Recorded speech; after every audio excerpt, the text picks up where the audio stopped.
Vamos pegar alguns dos aspectos específicos agora relacionados ao que a gente está vivenciando essa dramática eleição americana. Vamos falar de economia.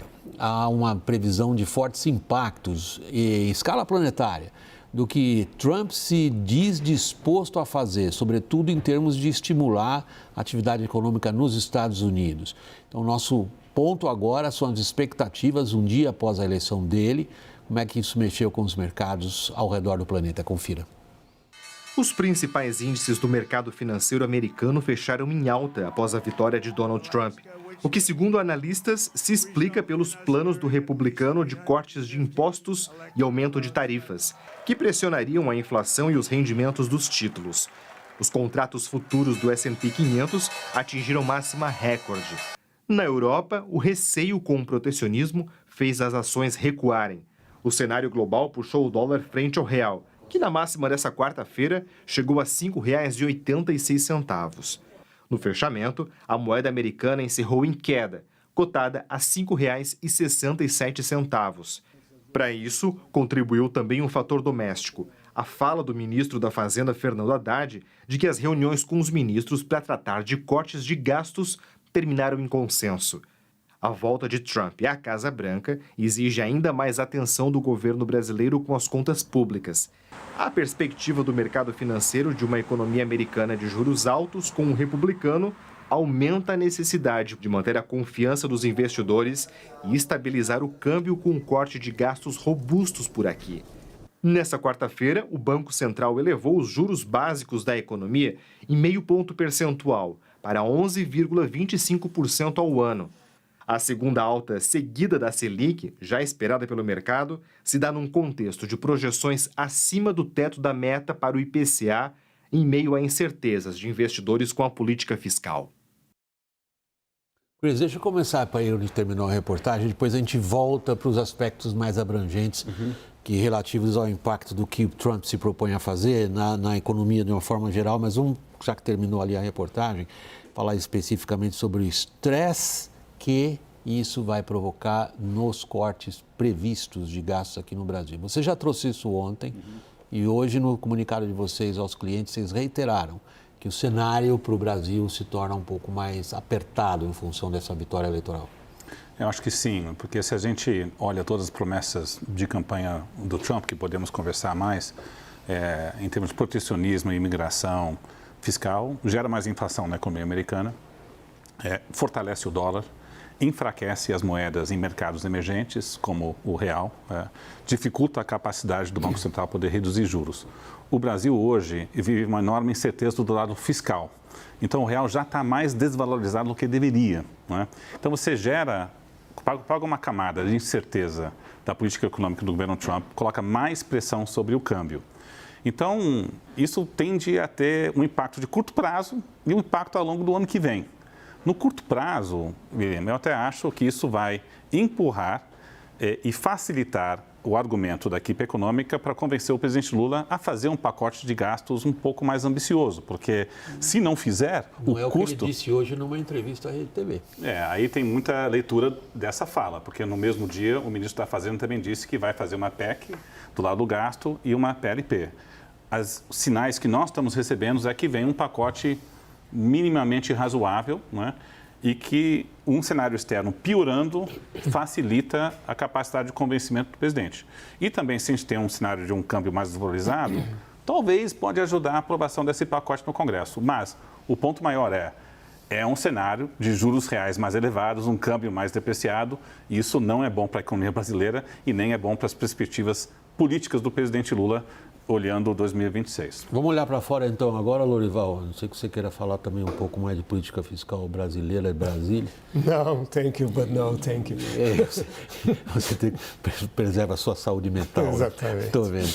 Lorival, há um sentimento muito diverso lá fora em relação ao que o Trump se propõe a fazer. Vamos pegar o primeiro, central. Recentemente tivemos o Roberto Azevedo na nossa roda, foi presidente da OMC, dizendo a palavra mais pronunciada pelo Trump é tariffs, tarifas, tarifas, tarifas. Ele mesmo diz isso, adoro a palavra tarifas, e ele se propõe a resolver problemas sérios da indústria americana, que é competitividade e inovação, via tarifas.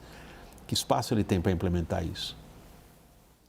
Pois é, o próprio Elon Musk, que segundo ele disse, segundo Trump disse, seria então o presidente de um conselho de empresários, poderia explicar para o Donald Trump que todos os produtos produzidos no mundo e nos Estados Unidos dependem de uma cadeia global de valores, né? O que o Trump diz é o seguinte: eu vou colocar tarifas de 10% a 20%, mas na questão dos automóveis, assim, vai ser de 100% a 2.000%, né? Assim, porque aí, com isso, todo mundo só vai produzir as coisas aqui nos Estados Unidos para o mercado americano.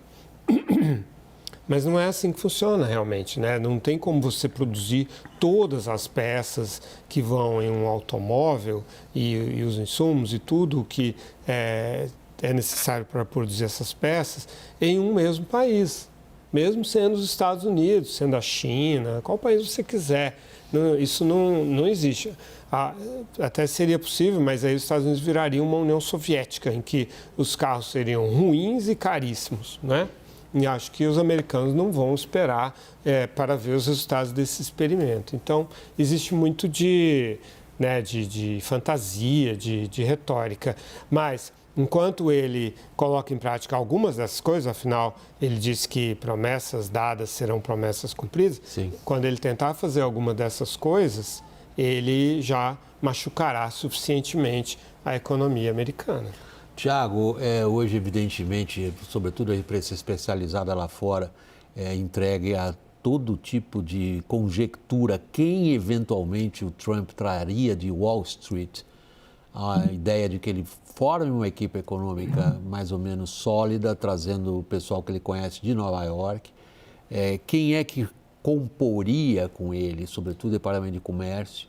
Alguma coisa já está sendo, digamos, cravada pelos colegas aí da imprensa americana? Olha, ele está levantando vários nomes, né? O Trump ele busca, como você mencionou no começo do programa, alguém que responda com lealdade em cima das ideias dele, alguém que traduza as ideias dele para a prática. Na questão das tarifas, é algo que já está dado, independente de que vários nomes, como por exemplo do Lutnick, são nomes que eles sabem que o funcionamento não é assim, que o funcionamento é como o Lorival descreveu, que não é possível você aplicar tarifas infinitas em determinados produtos para que isso estimule o comércio local e a produção local.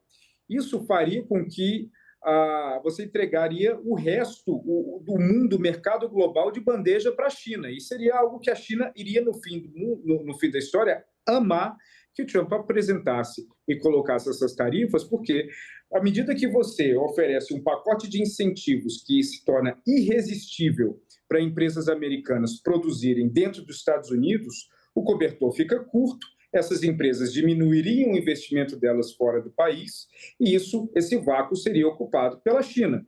Então, o Trump ele entende que a política dele ela é ligada de A para B. Mas toda a equipe dele, dado o aspecto nesse novo governo, que é baseado mais em lealdade, já de tudo que ele sofreu no primeiro governo, é difícil encontrar alguém que vai ter que achar um meio-campo funcional entre a execução da política doméstica industrial do Trump, a aplicação de tarifas e como que isso não prejudicaria de uma forma clara o funcionamento da indústria americana, a falta de insumos e o processo inflacionário. Isso é um risco. Agora, um ponto que eu estava conversando antes de ontem com um membro da equipe de estratégia do Trump, ele estava me falando o seguinte: olha, o processo de escolha de nomes é um processo de engenharia reversa. Você não busca necessariamente alguém que tem as melhores ideias para um determinado cargo. Você busca aquele que consegue, de uma forma eloquente, traduzir o que o Trump prometeu num linguajar técnico. E essa tradução, ela acaba sendo absolutamente necessária para a escolha desse nome. Agora, buscar alguém que compreenda que a aplicação de tarifas infinitas e o processo de oferta de subsídios fantásticos aliado a corte de impostos, e que isso não gere um processo inflacionário, é difícil. E essa é uma das dificuldades que o Trump vai ter a curto prazo. Outro ponto hoje muito, muito comentado, Chris, é o peso do big money politics nas formulações de Trump. Qual é o peso? Acho que existe uma certa esperança que o peso do big money politics, do lado empresarial americano, possa até colocar uns certos freios e moderação em políticas que possam traduzir em mais inflação e menor crescimento. No primeiro mandato teve um pouco dessa influência. O caso clássico foi quando o Trump queria sair do NAFTA, um acordo de livre comércio entre os Estados Unidos e o México, e tem muito interesse empresarial que diz, não, vamos com calma, vamos negociar o acordo. E o Trump escutou. Mas eu estou com a visão, e nós na Eurásia, que não dá para se apoiar demais nesse argumento. Ele, de fato, está muito confiante em si mesmo. Como o Tiago colocou, ele vai escolher pessoas para implementar as suas ideias, e ele tem uma crença profunda no uso de tarifas. Se você pega as entrevistas do Donald Trump na década de 80, ele falava exatamente a mesma coisa, e o assessor que vai ser mais influente vai pelo nome de Robert Lighthizer. E conversando com a equipe do Robert Lighthizer, você tem que levar a sério as promessas de tarifas, seja de 60% sobre os produtos chineses, não vai ser 60%, mas vai de 11% para 20% a 30%, que já é bastante, e talvez não vai ser uma tarifa linear de 10%, mas vai ser muito. Então creio eu que não vai haver um freio do lado empresarial, porque é uma crença muito forte do presidente. E as repercussões só virão lá na frente. Só virão lá na frente, exato. Essa observação é importante, porque nós estamos começando a ver agora as repercussões do pacote de incentivo que o Biden começou a implementar ali atrás. Gerou a inflação. 1,4 trilhões de dólares. O Trump vai fazer o quê com isso que o Biden deixou para ele? Que não é negativa a consequência, ao contrário. Aí eu voltaria ao Elon Musk, né? Porque, em princípio, essa transição energética favoreceria a Tesla, que é uma empresa... Cujas ações dispararam hoje, por sinal. De carros elétricos, Só que o Elon Musk, como ele é uma figura psicologicamente complexa, ele se ressentiu muito da condução disso pelo Joe Biden, porque ele achou que o Joe Biden dava mais atenção para as montadoras fazerem a sua transição, né, as grandes montadoras de Detroit, né? O que é natural, porque a Tesla é uma empresa que já nasceu tudo de carros elétricos, não tem transição ali para ser feita. Então, o Biden fazia cerimônias, eventos com os CEOs da General Motors, da Ford, da Chrysler, e fazia tweets falando dessas empresas, e o Musk se sentia excluído. E isso para o Musk é muito sério. Né? Assim, então, parte das razões pelas quais o Musk aderiu ao Trump, porque o Musk não era trumpista antes. Aliás, ele financiou a campanha do Barack Obama. Né? Essa é uma das razões, tem outras.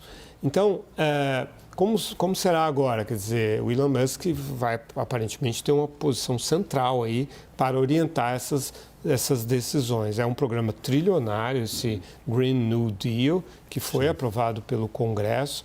O Trump, se quiser, ele consegue reverter isso, porque ele terá provavelmente maioria na Câmara e no Senado. E como é questão orçamentária, não precisa de maioria qualificada no Senado. Vai ter 54, está ótimo, é suficiente. Mas será que ele vai fazer isso? É uma questão que está em aberto, eu não tenho resposta.